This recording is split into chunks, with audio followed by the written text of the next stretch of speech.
Dream of the Red Chamber, Chapter 82.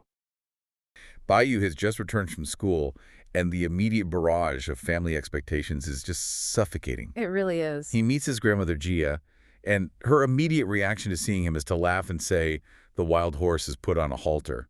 That phrase, right from the grandmother, establishes the core tension of Bayou's entire A existence. halter. Right. He has a naturally free, poetic disposition, but his family, who basically represent the Orthodox society of the time, requires this rigid, structured existence. Okay, but to play devil's advocate for a second here, isn't Daiyu just a privileged kid complaining about having to do his homework? That's a common reaction for sure. Because, I mean, why should we view this as crushing his spirit rather than just, a teenager resisting basic discipline? A lot of people have to study things they don't like. It is a totally fair question, but we have to look at the mechanism of what is actually being demanded of him here. This isn't just about doing a few chores before dinner. Right. The halter metaphor is about establishing total control over the animal's direction. It is the systemic breaking of a spirit. When Daiyu steps away from his grandmother, he goes to see his father, Jia Zheng. And that does not go well. No, not at all. The father interrogates him about his schedule in a way that just strips away every single ounce of Daiyu's autonomy. The schedule is so intense. The father mandates this relentless daily routine. It's reading books in the morning, writing characters after meals, studying essays in the afternoon. Constant work. Absolutely no greed for play, and these strict early to bed, early to rise hours, it literally leaves no room for the person Daiyu actually is. Exactly. And look at how Daiyu responds to this avalanche of demands. He doesn't argue with him. He doesn't state his case at all. Right. He just enthusiastically agrees. He says yes, yes to everything and then immediately retreats. It feels so intensely relatable.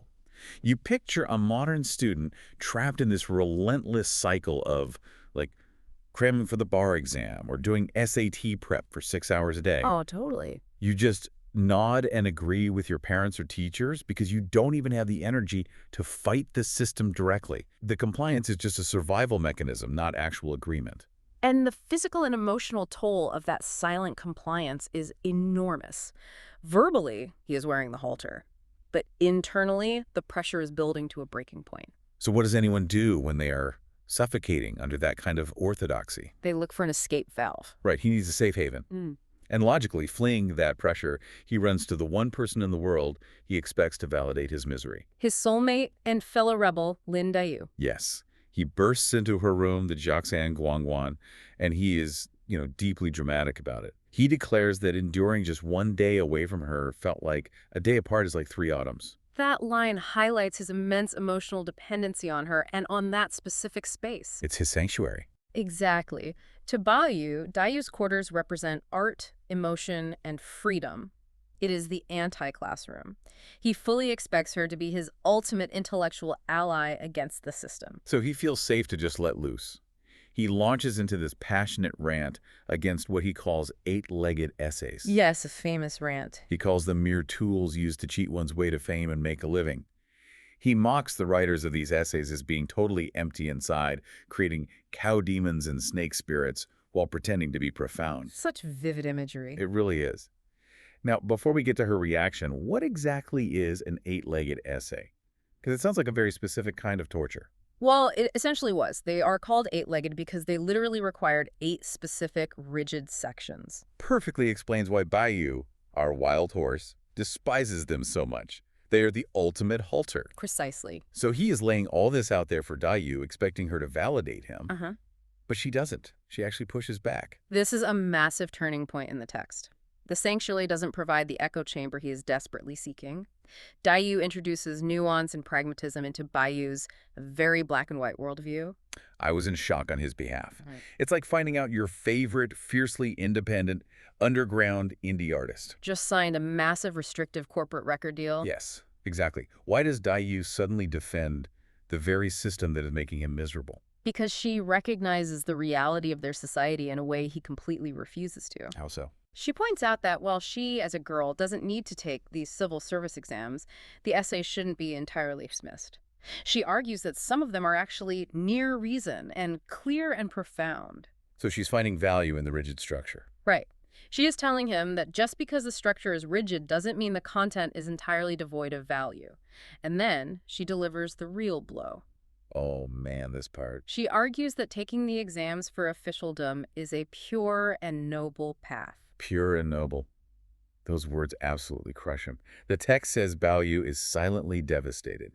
He feels she has become tainted by the desire for power and status. He still doesn't argue with her. No, he just laughs it off through his nose. That nasal laugh is such an evocative detail. It perfectly captures the moment his extreme idealism crashes into her practical acceptance of the world. It's just so dismissive, but also sad. He is profoundly isolated right here. The one person he thought saw the universe exactly as he did is essentially telling him to play the game. So his safe haven is completely compromised. He realizes he has no escape, not even with Daiyu. But the system doesn't care about his emotional isolation at all. It only demands compliance. Right. So he retreats back to his own quarters, the Yihong Yuan, and this is where we see the absolute collateral damage of his refusal to conform. When he returns, the system has already beaten him there. It's so dark. His maid Qin reveals a grim warning that came from the master, delivered via the head servant Yuan Yang. This part is just, it's next-level psychological pressure. The father's strategy is basically, if the son doesn't study, punish the staff. Exactly. The warning explicitly states that because Baoyu is being forced to study, any maid caught joking with him will be dealt with severely. And they specifically cite the fates of two other maids, Qingwen and Siki, as a threat. Which deeply saddens the head maid, Siren. It is an incredibly sinister management style. The system doesn't just try to crush Baoyu directly, it threatens his entire support network. It makes him toxic to his own friends. Right, it isolates him further by making his very presence, his very nature, a danger to the people he cares about most.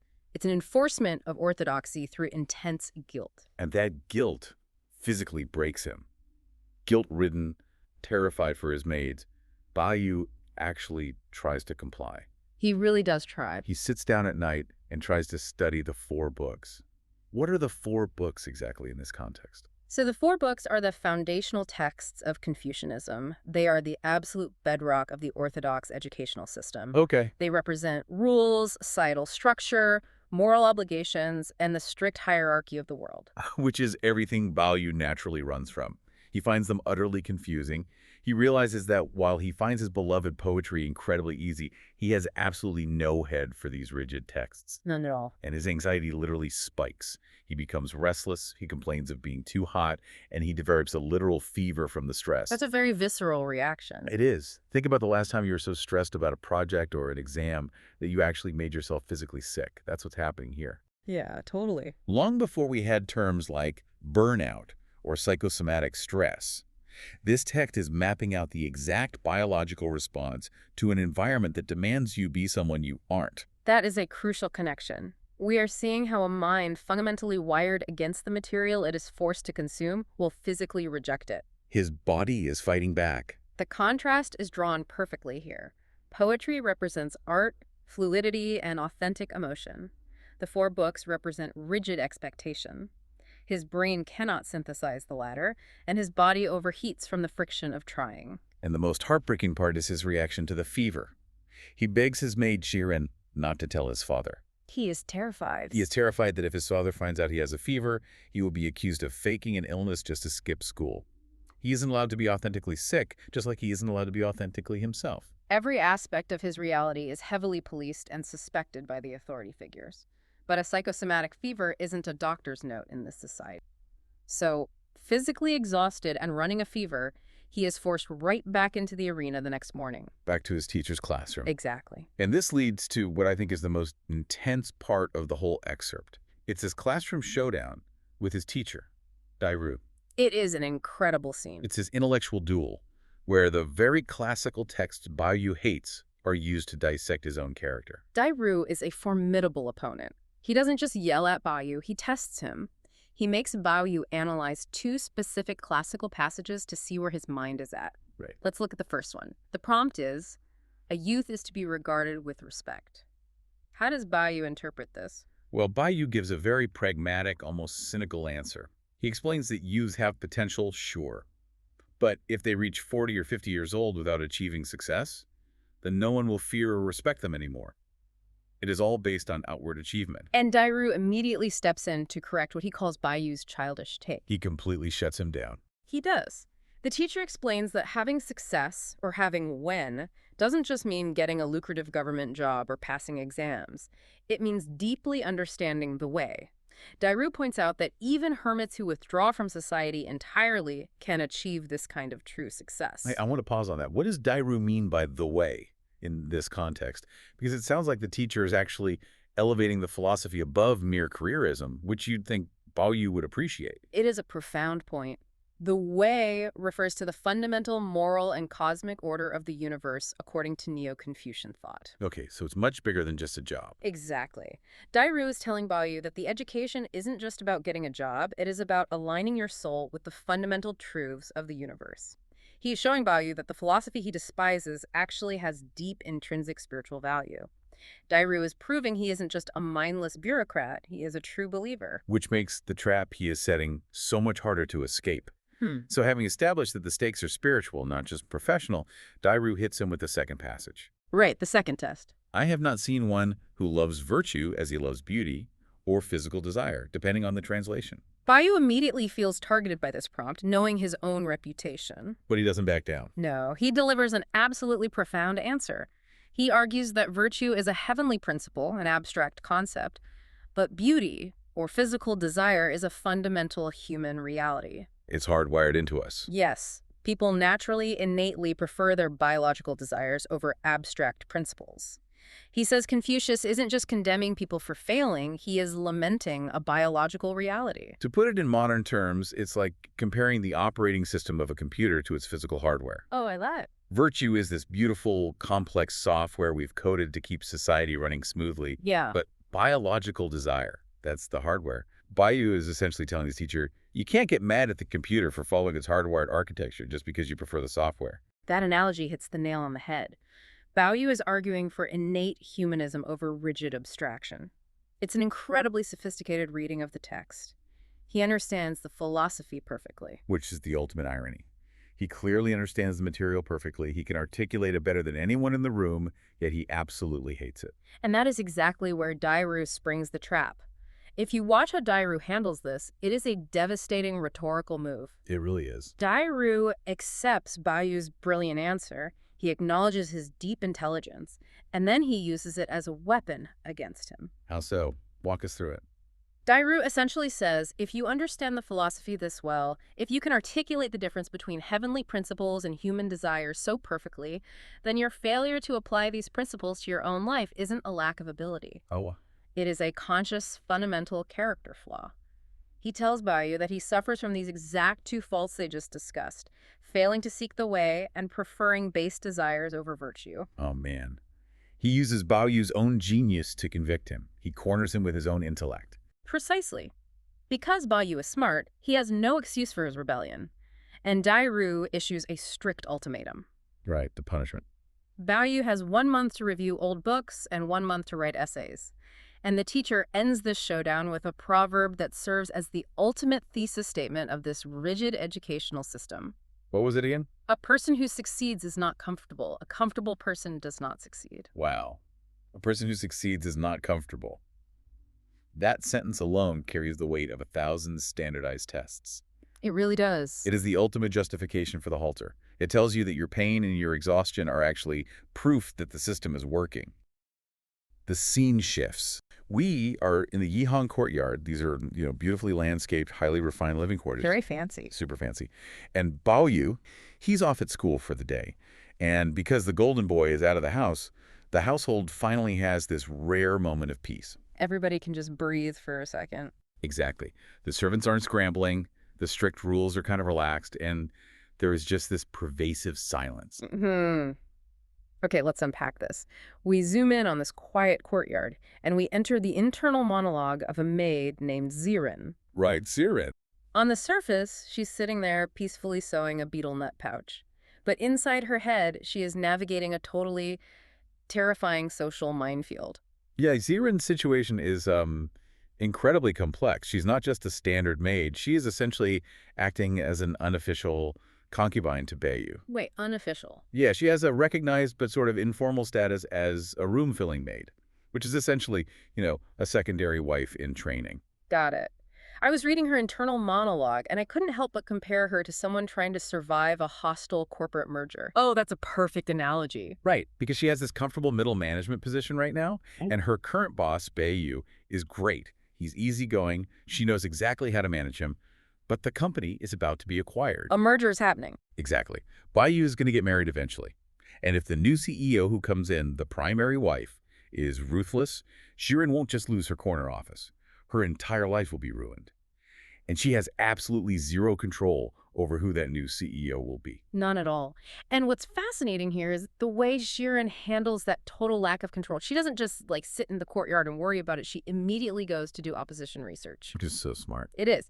Jiren takes her sewing and goes over to visit Lin Daiyu. Now, Daiyu is one of the primary candidates to marry Baiyu, so Jiren casually starts complaining about another household situation. Just casually dropping gossip. Right. She starts talking about a harsh Taisui, which is basically a tyrant wife, someone who's so cruel she doesn't even care about the outward appearances of decency. Jiren is basically throwing out bait. She's testing the waters to feel out Daiyu's temperament. Like seeing how Daiyu reacts to a strict wife. Exactly. And Daiyu listens to this gossip and drops an absolutely iconic response.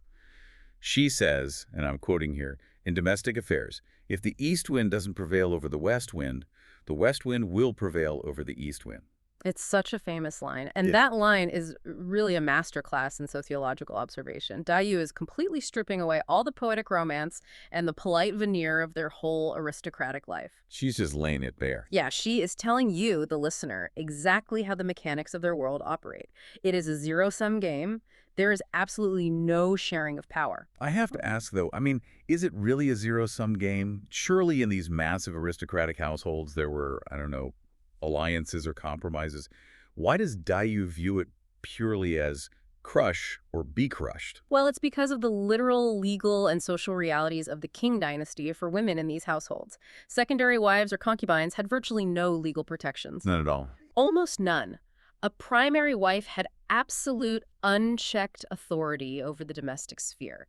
If she decided to, sell a maid, punish a concubine, or just make their lives a living hell, she could do it with complete impunity. That is terrifying. It really is. And we see this with other characters in the novel. Women like Yu Erji or Shangling, who are completely destroyed by jealous, powerful wives. So Daiyu understands that in a system with no legal recourse, power is absolute. You are either the one dominating or you are the one being dominated. Wow. That makes Jiren's cautious reply so much heavier. She tells Daiyu that when you're a side person, like a concubine, you already feel timid, so you wouldn't dare bully anyone. Yeah, she's really trying to play defense there. The tension is just vibrating in the air between them. They're having this totally coded conversation about who will eventually have the power to destroy the other. And the tragedy of this moment is that just as Daiyu so perfectly articulates this brutal, cutthroat reality, the outside world intrudes to remind her of her own extreme vulnerability within this exact system. Which brings us to the intrusion. So, an older servant woman arrives right in the middle of this incredibly tense standoff. Great timing. Right. And she's from the household of Bao Chai, who just happens to be Daiyu's main rival for Baiyu's hand in marriage. The servant brings a gift of candied lychees from Bao Chai. Seems innocent enough. Yeah, but the servant is a bit clumsy, she doesn't really know her way around, and she drops this seemingly casual comment. She stares at Daiyu and says her mistress was right, that Daiyu and Baiyu are a perfect match, like heavenly immortals. Which totally derails everything. Shirin completely panics. She frantically tries to shut the servant up, distracting her with tea, and basically just rushes her out the door to deliver the rest of the lychees to Baiyu. And the servant leaves, totally oblivious to the psychological grenade she just dropped in the middle of the room. Okay, I have to push back here, or at least ask the question. I think anyone listening is probably shouting at their speakers right now. Why is Daiyu so deeply offended by this? That's a good question. I mean, it sounds like a lovely compliment. You and the guy you love are a perfect match. Most teenagers would be thrilled to hear that kind of gossip. So why does it sting her so badly? To understand the sting, we really have to look at how aristocratic marriages were actually constructed back then. Yes, Daiyu loves Baiyu, and she desperately wants to marry him. But she is an orphan living in her grandmother's house. Right. She has no living parents to officially arrange a marriage, to negotiate with matchmakers, to compare horoscopes, and more importantly, She has no formal betrothal to Daiyu. Oh, I see. It's like, okay, if you ever worked a job on a month-to-month contract, waiting for an official offer letter that just keeps getting you laid, you probably know a fraction of Daiyu's panic. Oh, exactly. That's a great way to put it. Every compliment from the boss feels empty, maybe even mocking, until the security is actually in writing. Like, don't tell me I'm great, give me the contract. That is a brilliant way to look at it. She has no official standing. A proper aristocratic marriage is an alliance arranged by elders with immense formality and literally a ton of paperwork. By treating her future as idle gossip, a low-level servant is highlighting Daiyu's absolute lack of agency. So it's not romantic at all. Not at all. It is humiliating. It reminds Daiyu that her future is entirely unsecured, and she has absolutely no power to guarantee the one thing she desperately wants. Wow. So she successfully rushes the servant out the door and, smiles through the rest of the day. But here is the really insidious thing about aristocratic passive aggression. The servant leaves, but the gift remains. The lechis are still there. Exactly. That bottle of candied lychees just sits there in Daiyu's room as the sun goes down, transforming from a sweet treat into this ticking psychological time bomb. It basically serves as a physical, inescapable manifestation of her rival's secure position and her own very precarious one. We've all had those moments. You listening to this, I'm sure you know exactly the feeling. You have one awkward interaction during the day, you brush it off, but then suddenly it's 3 a.m. The worst time. Right. The house is quiet, you're alone with your thoughts, and that one tiny comment triggers a massive midnight doom spiral. Her mind acts like a faulty, compounding interest calculator. Every tiny social slight from the day gets multiplied by her lack of legal standing. Yeah, turning a clumsy comment about lychees into an existential debt she just can't pay. Exactly. If we connect this to the bigger picture, we see her physical and social vulnerabilities compounding in real time. She stares at the lychee bottle. She thinks about her frail health. She's coughing into the night. She thinks about how she's getting older. Which was a big deal. Huge deal. In that era, the clock of marriageability was incredibly unforgiving. The compounding interest just keeps accumulating. It really does. She then focuses on her deepest regret, which is the fact that her deceased parents didn't arrange a marriage for her before they died. If they had just done their duty, she wouldn't be in this agonizing limbo. So she's blaming them, kind of. A little bit, yeah. And then she scrutinizes the ambiguous intentions of grandmother Gia and her aunts. Why haven't they made an official announcement? Do they even actually care about her future? So she is just tossing and turning, sighing, dropping tears onto her pillow. It's honestly a full-blown panic attack masquerading as insomnia. Yeah. Eventually, she does fall asleep, but it's that really deeply troubled sleep where your waking anxieties seamlessly mutate into your nightmares. Because dreams strip away all the polite manners of daytime life. The subconscious doesn't care about aristocratic etiquette or saving face. It simply presents your rawest fuels. And the dream logic takes over instantly. Her old tutor, a man named Jia Yukon, suddenly appears acting as a matchmaker. Which is already weird. Super weird. Then comes the ultimate shock. She is told her father is actually alive. He's been promoted to a post in Hubei, and he has a new wife, so a stepmother. And this imaginary stepmother has decided to marry Daiyu off as a continuation wife to some random relative. Notice how her subconscious pulls fragments from her waking day. The continuation wife, like a second wife status, is exactly the position of extreme vulnerability Jiren was terrified of earlier. Oh, that's true. I didn't even catch that connection. Yeah, and the stepmother figure is the classic symbol of a guardian who holds absolute legal power but possesses absolutely no biological or emotional loyalty to the child. Here's where it gets really interesting and frankly horrifying. The true terror isn't this imaginary stepmother. It's our actual family, the people she lives with, the people who smile at her every single day over tea, how they react to the news. It's brutal. Her relatives, and Shifeng, Lady Xing, Lady Wang, even her rival Bao Chai, they all gleefully arrive to congratulate her. They're thrilled to be sending her away. They are actively celebrating her disposal. So Daiyu runs to her ultimate protector, her grandmother Jia, who has doted on her for her entire life. She falls to her knees, wraps her arms around her grandmother's waist, and literally begs for help. She's desperate. She offers the ultimate sacrifice, saying, I'll stay here as a slave, I'll pay for my own food, just don't send me away. And grandmother Jia, this usually warm, loving matriarch, looks at her with a blank, deadpan face and says, it doesn't concern me. She tells Daiyu that women eventually have to marry, that she's getting a good dowry, and she just needs to leave. The mechanism of trauma in this dream is so specific. The subconscious targets grandmother Jia because she is the single load-bearing pillar in Daiyu's life. If she's gone, everything's gone. Right. If grandmother Jia falls, the entire roof caves in. The horror Daiyu is experiencing isn't just the fear that her family doesn't love her. It's the psychological realization that if her society is built entirely on transactional paperwork and legal alliances, unwritten affection is statistically worthless. That makes my blood run completely cold. She realizes that behind all the poetry and the luxurious lifestyle, she is living in a purely transactional reality. Exactly. She's an orphan taking up space and resources.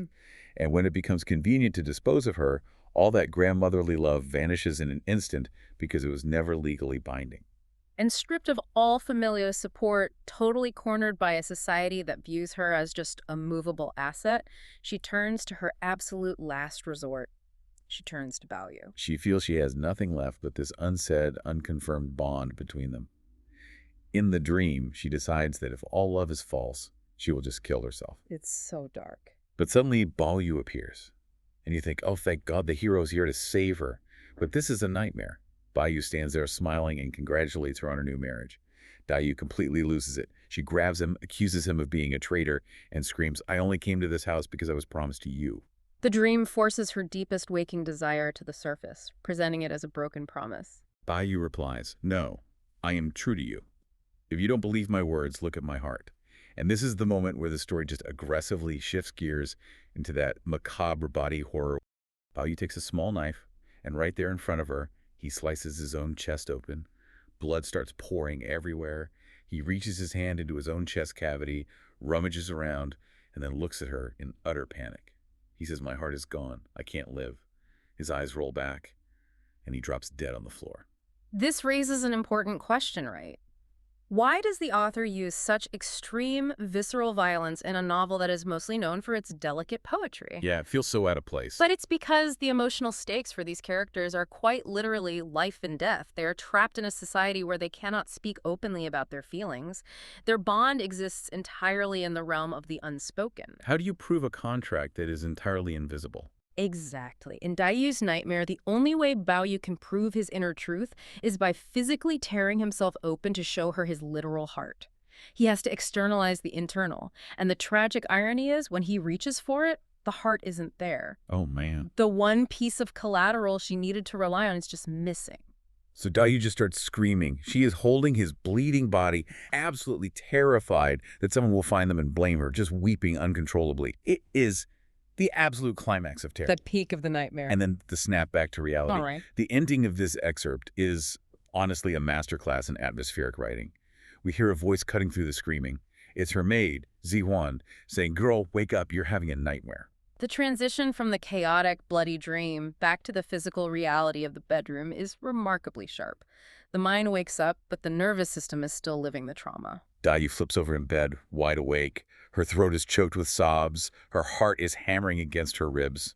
She realizes she is drenched in a freezing cold sweat, and her pillow is completely soaked with real tears. She's just totally disoriented. She lies there trying to orient herself in the dark. She remembers, wait, my father has been dead for years. There is no stepmother. Daiyu and I aren't promised to anyone. But the dread doesn't dissipate just because the facts are corrected. Right, because she thinks, what if he really does die? What would I do? She is entirely spiritually shattered at this point. She gets up, takes off her outer jacket, gets tucked back into bed by her maid, but she obviously can't sleep. Could. The sensory details the author leaves us with are just haunting. She is lying awake, shivering. She listens to the sounds outside, a rustling that sounds like wind but also sounds like rain. It's so vivid. She hears the faint breathing of her maid sleeping nearby. A freezing draft of air blows through the window crack, making her hair stand on end. And then slowly, she hears the chirping of the morning sparrows in the bamboo outside as the pale morning light slowly creeps through the paper windows. The world goes on, the birds sing, the sun comes up, but the illusion of safety has been permanently breached. She's forever changed by what she saw in the dark. So it's early morning. The source text gives us this beautiful, fragile detail. And inside the room, Daiyu, and she is coughing relentlessly. Right, and her devoted maid, Ziwan, has been woken up by this coughing fit. Which is, a scary way to wake up. Totally. So Ziwan does what any desperate caregiver would do in the early hours of the morning. She urges Daiyu to just stop overthinking, to calm her mind, and try to force herself to get some rest. But resting is completely off the table at this point. Oh, absolutely. Which brings us to the inciting incident that just shatters the morning. Ziwan gets up to empty Daiyu's spittoon the phlegm box, and she gets the shock of her life. Yeah, this part is so visceral. She looks inside, and the phlegm is heavily peppered with these terrifying flecks of blood. And Ziwan just completely loses her composure and blurts out loud, "Heavens, this is terrible." Objectively, that is the absolute last phrase you want to hear from the person taking care of you when you're lying sick in bed. Right. I mean, it instantly validates all your worst fears. And Ziwan realizes she messed up the second the words leave her mouth. Like she tries to violently backpedal. She panics. Yeah. Daiyu calls out from the inner room, asking what's wrong, and Ziwan suddenly claims, "Oh, nothing. My hand slipped. I almost dropped the box." It's such a distinctly human panic response. It really is. But thinking about the psychology here, it's like trying to hide a shattered plate from a parent after they've already heard the crash. That's a great analogy. Like it's a futile attempt at protection. Or like trying to throw a blanket over a blaring fire alarm. Right. The danger isn't the noise of the alarm. The danger is that you both know the house is burning and you're just pretending you didn't hear it. Exactly. The crash has already happened, and the damage is irreversible. And the sensory details the text provides to show us how Daiyu pieces this truth together are just brilliant. Oh, they're so intense. Because Daiyu doesn't even need to lay eyes on the box to know exactly what is inside it. Right, because her own body is already giving her the answers. First, there is the internal physical sensation. Daiyu already felt a sweet metallic taste in her throat before Ziwan even looked in the spittoon. That terrifying taste of blood. Exactly. Second, she processes Ziwan's sudden, highly unconvincing lie. And third, perhaps most devastatingly, she hears the unmistakable sound of Ziwan weeping. Oh, wow. Yeah. When Ziwan speaks again, her voice is cracked with sorrow. The text describes it as this incredibly miserable nasal sound of choked back tears. And, in this highly intimate master-servant dynamic, they know each other's rhythms perfectly. They spend all their time together. Right. So silence and voice cracks communicate far more than actual vocabulary ever could. Daiyu deduces the terrifying truth instantly. And the text tells us her heart just sinks. It goes completely cold. Which leads right into Ziwan's desperate attempt to fix the psychological freefall she just caused. She tries to comfort her mistress, right? Yeah. She quotes a proverb, "Where there is a green hill, there is wood to burn."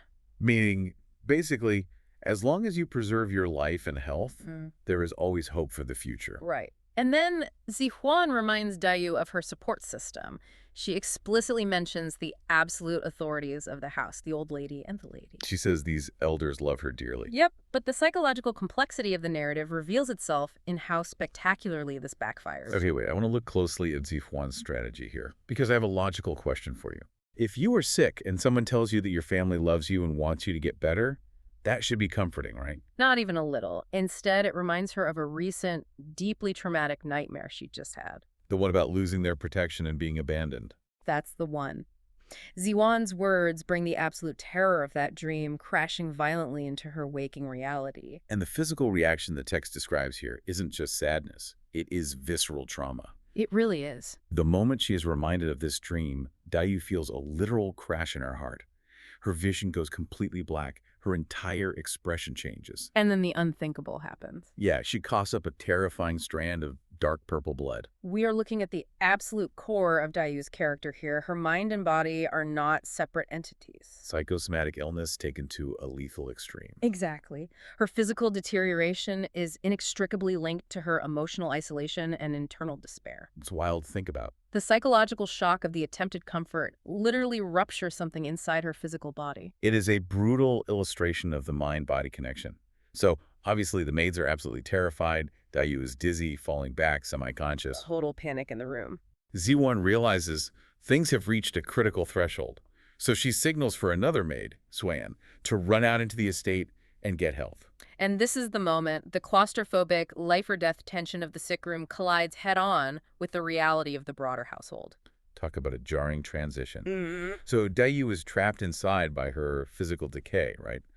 but her isolation is actually being manufactured by what's happening outside her door. Oh, totally. Swayan rushes out in a panic, only to physically bump into two other maids from the household, Quilu and Quimo. Their mistresses are currently busy critiquing a painting. Shichun has drawn a picture of the estate's Grandview garden, and they are all gathering to debate its artistic merits. It just highlights the profound structural isolation we were just talking about. Exactly.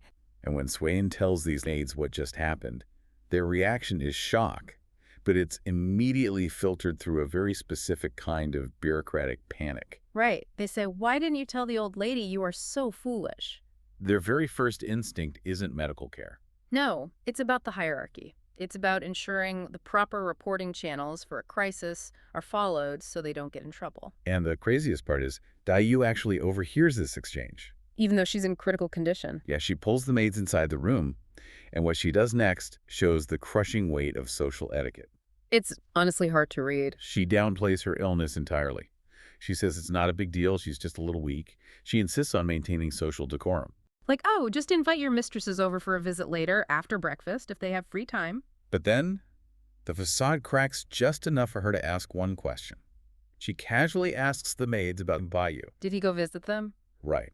And that seemingly casual question is really the emotional anchor of the entire chapter. Because the maid, Quimo, drops a piece of news that acts as the final nail in Daiyu's mental coffin. Quimo says no, Daiyu has been forced to go to school. Right. His father is strictly checking his homework every single day. He can no longer run around the inner estate freely like he used to. And to understand why this is so devastating for you listening, we have to look at the patriarchal mechanics of this society. Break that down for us. The men and boys are the only ones with true mobility. They're being groomed for the public sphere, for exams, for bureaucratic duty. While the women are largely confined to the inner chambers. Exactly. And Baiyu was Daiyu's only true ally in this massive, indifferent house. He was the one person who rejected those rigid social expectations and truly understood her emotional depth. He was her lifeline to feeling human. Precisely.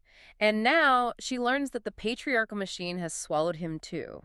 He is trapped by his duties and strict educational expectations. And the text notes that upon hearing this, Daiyu falls completely silent. She doesn't say another word to them. The illusion of their shared rebellion is over. The institutional duties of the family have pulled her only ally away, and she realizes she is truly, utterly alone in a crowd of hundreds. That silence speaks volumes. But we leave the devastating quiet of the sick room, and the text shifts focus to the other girls in the house. Tanshin Jianyun and the artist herself, Shin. Yifli, the ones currently debating the garden painting, arguing over whether the trees in the painting are drawn too sparsely or too densely. So their maids finally return and break the news. They announce that Daiyu just coughed up a box of bloody phlegm and looks terrible. And the reactions of these three girls offer a masterclass in how different human beings process uncomfortable reality. Oh, absolutely. Let's start with Sichin. Her reaction is particularly chilling. It is a profound moment of philosophy used as a shield against tragedy. Because Sichin doesn't gasp. She doesn't cry. She basically says, well, Daiyu is very smart, but she takes things way too seriously. And then she poses this incredibly cynical question to the room. How many things in the world are truly real? And in that environment, Shichun advocates for complete emotional detachment. She questions the fundamental reality of everything as a way to avoid feeling pain. Which contrasts so sharply with Daiyu. Completely.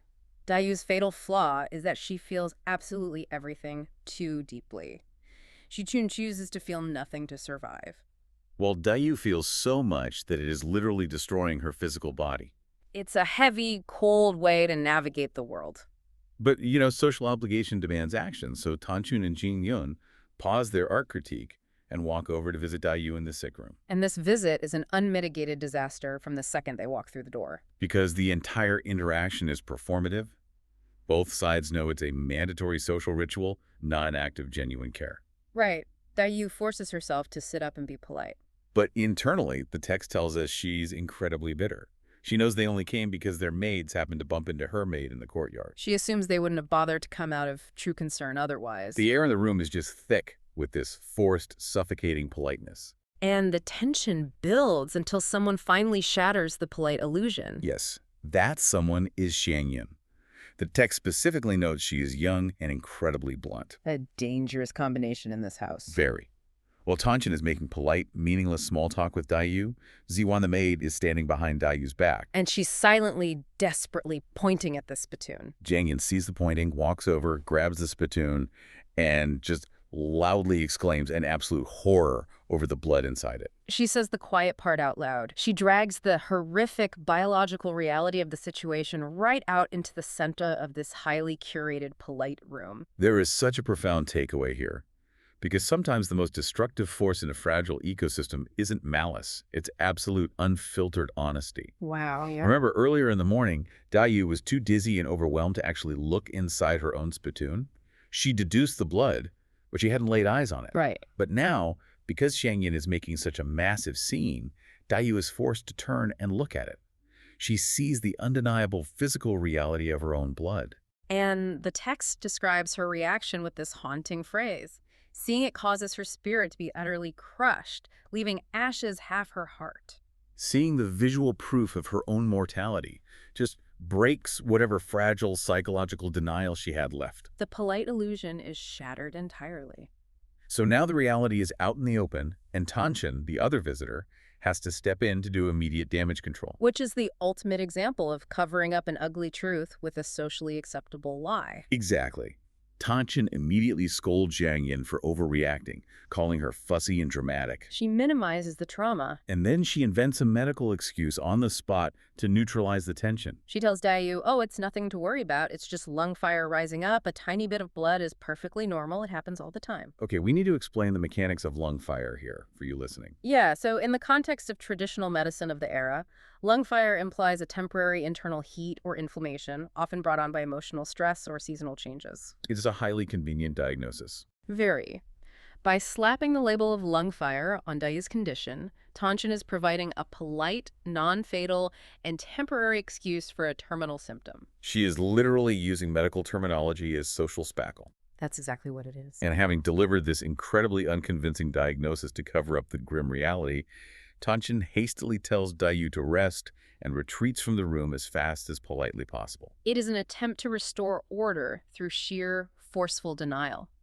Tanshin cannot handle the emotional weight of Daiyu's actual deterioration, so she sanitizes it and escapes.